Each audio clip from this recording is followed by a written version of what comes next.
Hi friend, तो एक बार फिर से आपका वर्षा टेक्निकल स्टडी पॉइंट पर स्वागत है। फ्रेंड, इस वीडियो में हम बात करेंगे चुंबक से संबंधित उन 30 क्वेश्चनों के बारे में जो कि परीक्षाओं में बार बार पूछे जाते हैं। जैसे कि हमारी LMRC है, DMRC है या फिर ITI भी है, इन सब में पूछे जाते हैं। तो फ्रेंड, चाहे आप फर्स्ट ईयर के हो या सेकंड ईयर के या कॉम्पिटेटिव लेवल के, इस सब में पूछे जाते हैं सारी परीक्षाओं में। तो फ्रेंड, इस वीडियो को जरूर देखिएगा। तो फ्रेंड, वीडियो को स्टार्ट करने से पहले आपसे एक छोटा सा निवेदन, अगर चैनल को आपने सब्सक्राइब नहीं किया तो चैनल को सब्सक्राइब कर लीजिएगा, साथ में बेल आइकन को दबा दीजिएगा, जिससे कि हम कोई वीडियो डालें तो नोटिफिकेशन सबसे पहले आप तक पहुंचे। तो फ्रेंड, करते हैं वीडियो को स्टार्ट। तो फ्रेंड, सबसे पहला क्वेश्चन है आपकी स्क्रीन पर कि वह पदार्थ जिसे हल्के से चुंबकीय चुंबकत्व बनाया जा सकता है उसे क्या कहते हैं, बताइए। चुंबकत्व, पराचुंबकत्व, प्रतिचुंबकत्व, लोही चुंबकत्व, कौन सा ऑप्शन सही होगा। तो फ्रेंड देखिए, हम बता दें आपको, पदार्थ 3 प्रकार के होते हैं: लोह चुंबकीय पदार्थ, पैरा चुंबकीय पदार्थ और डाया चुंबकीय पदार्थ। तो इनमें कौन सा पदार्थ है जो हल्के से चुंबकत्व बनाया जा सकता है, बताइए। अगर फ्रेंड आप इसका बी ऑप्शन लगा रहे तो बिल्कुल सही लगा रहे हैं। ये क्या है, हल्के से चुंबकित किया जा सकता है, किसको, पराचुंबकित या पैरा चुंबकीय पदार्थ को।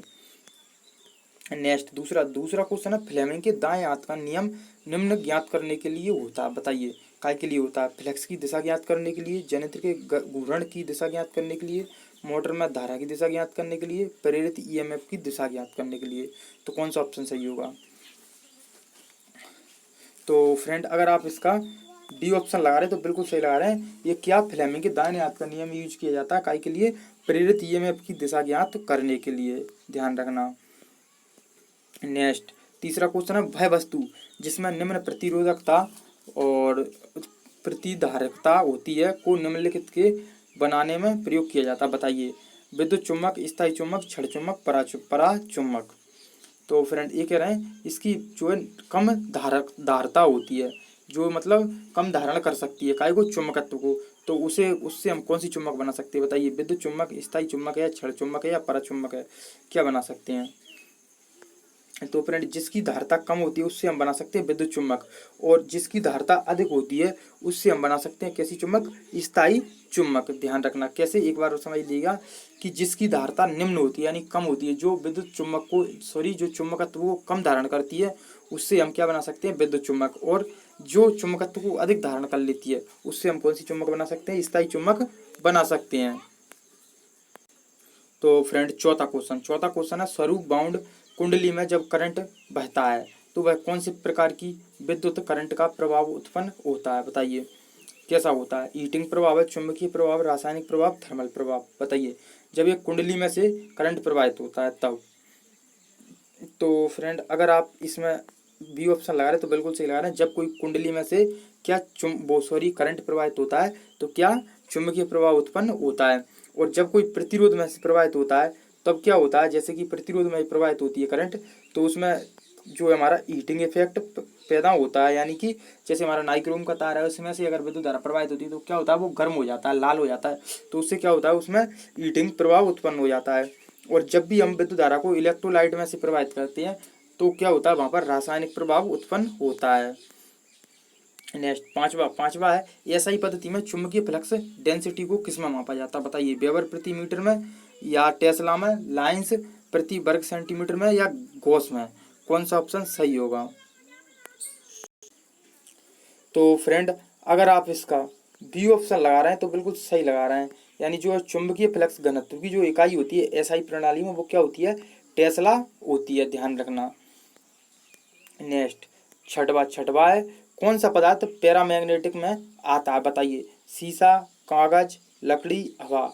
तो कौन सा ऑप्शन सही होगा।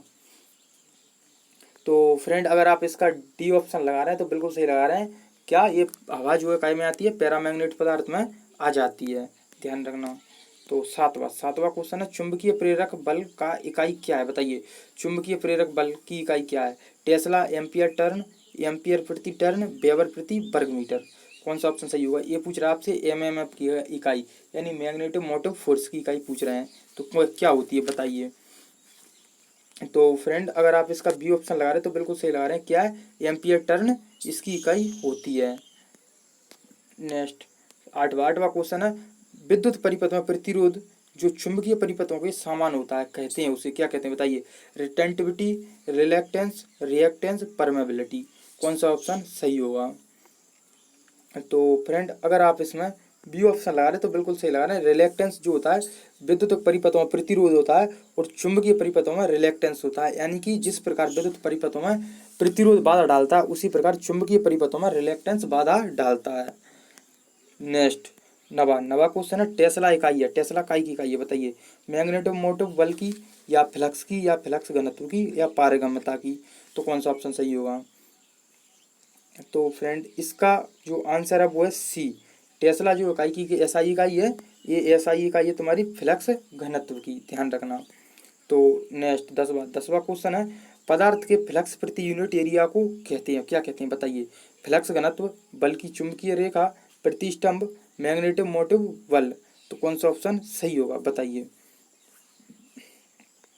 तो फ्रेंड अगर आप इसमें ए ऑप्शन लगा रहे तो बिल्कुल सही लगा रहे हैं, फ्लक्स घनत्व कहते हैं। नेक्स्ट 11वां क्वेश्चन है, विद्युतीय उपकरणों में विद्युतीय चुम्बक द्वारा उत्पादित बल में फ्लक्स में आसानी से अंतर लाने का सबसे आसान तरीका है, क्या तरीका बताइए।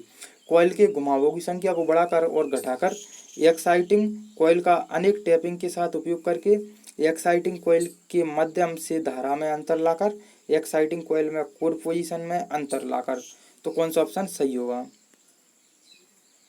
तो फ्रेंड अगर आप इसमें सी ऑप्शन लगा रहे हैं तो बिल्कुल सही लगा रहे हैं, एक्साइटिंग कॉइल के माध्यम से धारा में अंतर लाकर। नेक्स्ट यानी कि 12वां क्वेश्चन है, निम्न में से कौन सा पदार्थ प्रतिचुंबकीय है बताइए। प्लेटिनियम, सीसा, तांबा, एल्यूमिनियम। तो फ्रेंड अगर आप इसका सी ऑप्शन लगा रहे हैं तो बिल्कुल सही लगा रहे हैं, तांबा कैसा है, प्रतिचुंबकीय पदार्थ है। नेक्स्ट 13वां क्वेश्चन है, कौन सा तत्व डायामैग्नेटिक पदार्थ का उदाहरण है बताइए। मैंगनीज, निकिल, ग्लास, कोबाल्ट, तो कौन सा ऑप्शन सही होगा। तो फ्रेंड देखिए यहाँ पर ये मैंगनीज भी लोह चुंबकीय पदार्थ है, निकिल भी लोह चुंबकीय पदार्थ है और कोबाल्ट भी लोह चुंबकीय पदार्थ है। तो यहाँ पर डायामैग्नेटिक पदार्थ क्या हुआ, ग्लास। ग्लास क्या है, शीशा होता है, ध्यान रखना। नेक्स्ट क्वेश्चन है 13वां क्वेश्चन, सॉरी फ्रेंड 14वां क्वेश्चन है, टेस्ला इसकी एसआई इकाई है, काय की एसआई इकाई बताइए। फ्लक्स घनत्व की, मैग्नेटिव मोटिव बल की या रिलेक्टेंस की या चुंबकीय क्षेत्र स्ट्रेंथ की, बताइए। तो फ्रेंड देखिए ये कितनी बार दोहराया जा रहा है ये क्वेश्चन, टेस्ला किसकी एसआई इकाई है, तो ये क्वेश्चन वेरी वेरी इंपॉर्टेंट है, इसे आप ध्यान रखना। कैसा, वेरी वेरी इंपॉर्टेंट क्वेश्चन है। तो जो टेस्ला एसआई इकाई वो इकाई की है फ्लक्स घनत्व की, ध्यान रखना इसके बारे में आप। और फ्रेंड परमेबिलिटी की क्या इकाई है बताइए। एम्पियर टर्न, वेबर प्रति वर्ग मीटर, एम्पियर टर्न प्रति वेबर, या कोई इकाई नहीं होती है इसकी, बताइए। तो फ्रेंड आप ध्यान रखना इसके बारे में कि जो परमेबिलिटी होती है, चुंबकशीलता, जिसको हम हिंदी में बोलते हैं चुंबकशीलता, उसकी कोई इकाई नहीं होती है, ध्यान रखना इसका, इसे गांठ बांध कर रख लो फ्रेंड कि परमेबिलिटी की कोई इकाई नहीं होती है। नेक्स्ट 16वां क्वेश्चन है, कौन सा चुंबकीय टर्म करंट के इलेक्ट्रिकल टर्म के समान है, बताइए कौन सा है। तो फ्लक्स घनत्व, परमेंस, फ्लक्स, रिएक्टेंस, कौन सा ऑप्शन सही होगा। तो फ्रेंड ध्यान रखना जो है चुंबकीय टर्म में करंट के समान होता है फ्लक्स, क्या होता है, फ्लक्स, तो इसका सी ऑप्शन बिल्कुल सही होगा। 17वां क्वेश्चन है, कौन विद्युत चुम्बक का एप्लीकेशन नहीं है बताइए। कॉलिंग घंटी, विद्युत आयरन, प्रोटेक्टिव रिले, ट्रांसफार्मर, कौन सा ऑप्शन सही होगा। यानी कि इनमें से कौन सी जो डिवाइस है या उपकरण है जो विद्युत चुम्बक से नहीं चलता है, बताइए। तो फ्रेंड देखिए कॉलिंग बेल चलती है, यानी जो घंटी होती है वो हमारी चुम्बक से ही चलती है। प्रोटेक्टिव रिले ये भी चलती हैं। ट्रांसफार्मर तो सबको पता है चुंबकीय श्रृंखला पर ही कार्य करता है, तो ये तो चुम्बक से चलता ही है। लेकिन जो विद्युत आयरन है वो नहीं चलता, तो इसमें ऑप्शन सही होगा बी ऑप्शन बिल्कुल सही है, विद्युत आयरन। 18वां क्वेश्चन है, वह काल्पनिक रेखा जो चुंबकीय अक्ष के अभिलंब हो और चुंबक के केंद्र से होकर गुजरती हो उसे क्या कहते हैं बताइए। चुंबकीय रेखा, चुंबकीय इक्वेटर, चुंबकीय अक्ष, चुंबकीय न्यूटन एक्सेस या चुंबकीय न्यूटन अक्ष, कौन सा ऑप्शन सही होगा। तो फ्रेंड अगर आप इसका डी ऑप्शन लगा रहे हैं तो बिल्कुल सही लगा रहे हैं, चुंबकीय न्यूटन अक्ष कहते हैं। यानी कि जो काल्पनिक रेखा वो चुंबकीय अक्ष के बीच में से गुजरती है उसे क्या कहते हैं, हम चुंबकीय न्यूटन एक्सेस कहते हैं। नेक्स्ट 19वां क्वेश्चन है, चुंबकीय फ्लक्स की दिशा का पता लगाने के लिए कौन सा नियम प्रयुक्त होता है बताइए। फ्लेमिंग के दाहिने हाथ का नियम, एंड का रूल्स या एंड का नियम कह सकते हैं, फ्लेमिंग के बाएं हाथ का नियम, कॉर्क का स्क्रू नियम। तो कौन सा ऑप्शन सही होगा? तो फ्रेंड अगर आप इसमें डी ऑप्शन लगा रहे हैं तो बिल्कुल सही लगा रहे हैं। जो कॉर्क का स्क्रू नियम है उसका यूज करते हैं हम चुंबकीय फ्लक्स की दिशा ज्ञात करने के लिए। तो फ्रेंड 20वां क्वेश्चन है, निम्न में से कौन अणु चुंबकीय पदार्थ है? बताइए। विस्मित है, लकड़ी है, हवा है, शीशा है। तो कौन सा ऑप्शन सही होगा? और फ्रेंड अगर वीडियो पसंद आई हो आपको तो वीडियो को लाइक जरूर कर दीजिएगा। तो फ्रेंड इसका जो आंसर होगा वो हो जाएगा हवा। हवा कैसी है? अणु चुंबकीय पदार्थ है, ध्यान रखना। 21वां क्वेश्चन है, क्षेत्र तीव्रता की इकाई क्या है? बताइए। क्षेत्र तीव्रता की इकाई क्या है? एम्पियर टर्न प्रति मीटर या एम्पियर टर्न, वेबर प्रति स्क्वायर वेबर प्रति वर्ग मीटर या वेबर? कौन सा ऑप्शन सही होगा? यहाँ पर लिखने में प्रॉब्लम हुई है फ्रेंड। तो ये क्या वेबर है? क्या वेबर? बेबल नहीं है। तो बताइए चुंबकीय क्षेत्र तीव्रता की क्या इकाई होती है? तो फ्रेंड अगर आप इसमें एम्पियर टर्न प्रति मीटर लगा रहे हैं तो बिल्कुल सही लगा रहे हैं। ये ऑप्शन इसका बिल्कुल सही है। 22वां क्वेश्चन है, डायामैग्नेटिक पदार्थ का उदाहरण है। बताइए डायामैग्नेटिक पदार्थ कौन सा है? Aluminium, bismuth, manganese, copper. कौन सा ऑप्शन सही होगा? तो फ्रेंड अगर आप इसका बिस्मिथ लगा रहे हैं तो बिल्कुल सही लगा रहे हैं। क्या डायामैग्नेटिक पदार्थ क्या है? बिस्मिथ है।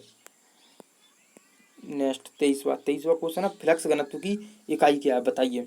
फ्लक्स घनत्व की इकाई एम्पियर टर्न, वेबर, वेबर प्रति वर्ग मीटर, एम्पियर टर्न प्रति वेबर। तो कौन सा ऑप्शन सही होगा? बताइए। तो फ्रेंड अगर आप इसका जो सी ऑप्शन लगा रहे हैं तो बिल्कुल सही लगा रहे हैं।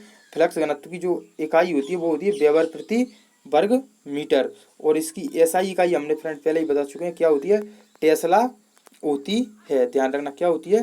टेस्ला होती है। नेक्स्ट तो 24वां क्वेश्चन है, निम्न में से कौन चालकता में विद्युतीय शब्द के समान चुंबकीय शब्द है? बताइए। रिलेक्टेंस, फ्लक्स घनत्व, पारगम्यता, स्थायित्व। कौन सा ऑप्शन सही होगा? तो फ्रेंड अगर आप इसमें सी ऑप्शन लगा रहे तो बिल्कुल सही लगा रहे हैं। पारगम्यता कैसी है? चालकता के समान चुंबकीय परिपथों में होता है। नेक्स्ट 25वां क्वेश्चन है, पारगम्यता की इकाई क्या है? बताइए। एम्पियर टर्न, वेबर प्रति वर्ग मीटर, इसकी कोई इकाई नहीं होती है, या टेस्ला? कौन सा ऑप्शन सही होगा? तो ध्यान रखना पारगम्यता की फ्रेंड कोई इकाई नहीं होती है। तो फ्रेंड नेक्स्ट क्वेश्चन 26वां क्वेश्चन है, चुंबकीय क्षेत्र की तीव्रता ज्ञात करने का जो सूत्र है वो कौन सा? बताइए। H बराबर फ्लक्स बटे में एरिया ऑफ द कोर और H बराबर mm बटे में length of coil in metre. तो कौन सा ऑप्शन सही होगा? यानी ये करें H बराबर फ्लक्स बटे में कोर का क्षेत्रफल, और दूसरा ऑप्शन है H बराबर mm यानी चुंबकीय भागबल बटे में कॉइल की लंबाई मीटर में। तो कौन सा ऑप्शन सही होगा? तो फ्रेंड अगर आप इसका बी ऑप्शन लगा रहे हैं तो बिल्कुल सही लगा रहे हैं। यानी जो है मैग्नेटो मोटिव फोर्स बटे में कॉइल की लंबाई मीटर में, ये होता है इसका फॉर्मूला का चुंबकीय क्षेत्र तीव्रता का। तो 27वां क्वेश्चन है फ्रेंड, 1 पिको फेरेड बराबर होता है? बताइए इकाई के 10⁻12 माइक्रो फेरेड के, 10⁻9 माइक्रो फेरेड के, या 10⁻6 माइक्रो फेरेड के, या 10⁻3 माइक्रो फेरेड के? बताइए इकाई के बराबर होता है। तो फ्रेंड अगर आप इसका जो है सी ऑप्शन लगा रहे हैं तो बिल्कुल सही लगा रहे हैं, 10⁻6 के। नेक्स्ट ये है चुंबकीय फ्लक्स खालिस्तान की इकाई है। बताइए चुंबकीय फ्लक्स का इकाई है न्यूटन की, वेबर की, एम्पियर टर्न की, या टेस्ला की? सॉरी फ्रेंड, चुंबकीय फ्लक्स खालिस्तान चुंबकीय फ्लक्स की ये इकाई पूछ रहे हैं क्या है? बताइए। न्यूटन, वेबर, एम्पियर टर्न, या टेस्ला? तो कौन सा ऑप्शन सही होगा? तो फ्रेंड अगर चुंबकीय फ्लक्स की इकाई पूछी आपसे तो देखिए इसमें जो है बी ऑप्शन अगर आप लगा रहे हैं तो बिल्कुल सही लगा रहे हैं। जो चुंबकीय फ्लक्स की इकाई होती है वो होती है वेबर। आप ध्यान रखना क्या होती है? चुंबकीय फ्लक्स की इकाई वेबर होती है। नेक्स्ट 29वां क्वेश्चन फ्रेंड, चुंबकीय पथ के कौन से भाग को सबसे अधिक एमएमएफ की आवश्यकता होती है? बताइए। वायु गैप को, कॉइल को, इंडक्टेंस को, या कोर को? तो कौन सा ऑप्शन सही होगा? तो फ्रेंड अगर आप इसका ए ऑप्शन लगा रहे हैं तो बिल्कुल सही लगा रहे हैं। वायु गैप को अधिक आवश्यकता होती है, ध्यान रखना। नेक्स्ट इस वीडियो का आखिरी क्वेश्चन है फ्रेंड, निम्नलिखित में से कौन सा परिपथ उपकरण विद्युत चुम्बकीय क्षेत्र के फॉर्म में ऊर्जा स्टोर करता है? बताइए। इंडक्टर, कंडक्टर, चार्जिस्टर या कैपेसिटर? कौन सा ऑप्शन सही होगा? तो फ्रेंड अगर आपको वीडियो पसंद आई तो वीडियो को लाइक कर दीजिएगा। और फ्रेंड इस क्वेश्चन का जो आंसर है वो है ए, क्या है? इंडक्टर, ध्यान रखना इंडक्टर। और फ्रेंड मिलते हैं कोई नेक्स्ट वीडियो में, जब तक के लिए नमस्कार।